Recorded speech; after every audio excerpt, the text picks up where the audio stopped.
praktik, unë do të kisha të ndryshe, nuk them se Kosova është ashtu. Ka një debat pak më të gjallë në Kosovë, ka një liri pak më të, ndoshta edhe ka ndikuar që tash nëse flasim edhe për frymën e Kosovës se si është fituar si shtet, do me thënë me mundin dhe sakrificën e gjithë atyre, unë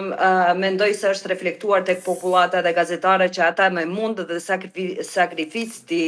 ti marrin edhe pozitat e tyre dhe ti kenë aty. Mirë po, zëri i organizatave jo qeveritare, zëri i mediave është shumë më i lirë se në Maqedoninë e Veriut. Këtë e them me shumë bindje, edhe pse ne kemi mekanizma ligjore të cilat janë shumë strikte në këtë drejtim dhe merren parasysh për shumë gjëra, mirë po prap se prap, mos ndëshkimi sjell gazetarët në një pozitë jo të lakmueshme dhe edhe pse e kishim mund të them një progres në këtë drejtim dhe gazetarët filluan që të ndjehen më të lirshëm mbas një periudhe, siç e dini, një cenzure të jashtëzakonshme 13 vjeçare që e kishim me pushtetin dhe qeveritë e kaluara, dolëm nga ajo errësirë dhe filluam të ndjehemi pak më të lirshëm, mirë po përsëri ndjehet një frymë e cila na fut në një rreth ku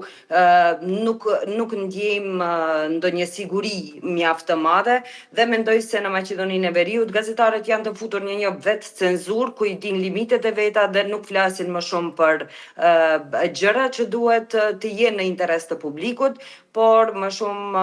ato i përcjellin informacionet e gatshme të aktorëve politik të cilët duan t'i adresojnë apo propagandën apo ndoshta edhe materialet e gatshme të bizneseve të caktuara të cilat çojnë agenda të caktuara padyshim. Dhe fatkeqësisht ky indeksi në indeks raportohet se edhe për sulmet ndaj gazetarëve, në veçanti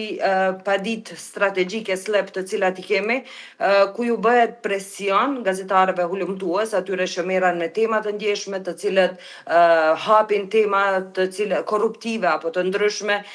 dhe me ju siç e dini, domethënë me presione të cilat i bëhen anësore në aspekt financiar, qoftë edhe me procedura gjyqësore, padigjyqësore, për të hequr gazetarët që t'jenë zë dhe t'i shërbejnë publikut. Ndoshta e zgjata pak, po unë dova pak a shumë ta... Faleminderit shumë, qëndroni edhe më tutje në lind. Dua të kaloj tek Ardita për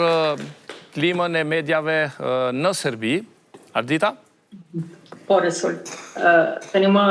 pas publikimit raportit gazetarëve pa kufi, edhe gjendja e lirisë medias në Serbi është alarmante, përkundër gjitha shteteve të Ballkanit. Në Serbi, këto shoqatat e pavarur të gazetarëve janë kogja të zëshme dhe kanë qenë shumë kritike edhe në këto 3 ditët e fundit kërshi qeverisë dhe institucioneve qeveritare, të cilat në mënyrë sistematike bëjnë presione ndaj gazetarëve dhe zërindryshe. Tani më me që jam edhe antare e shoqatës pavarur të gazetarëve në Beograd,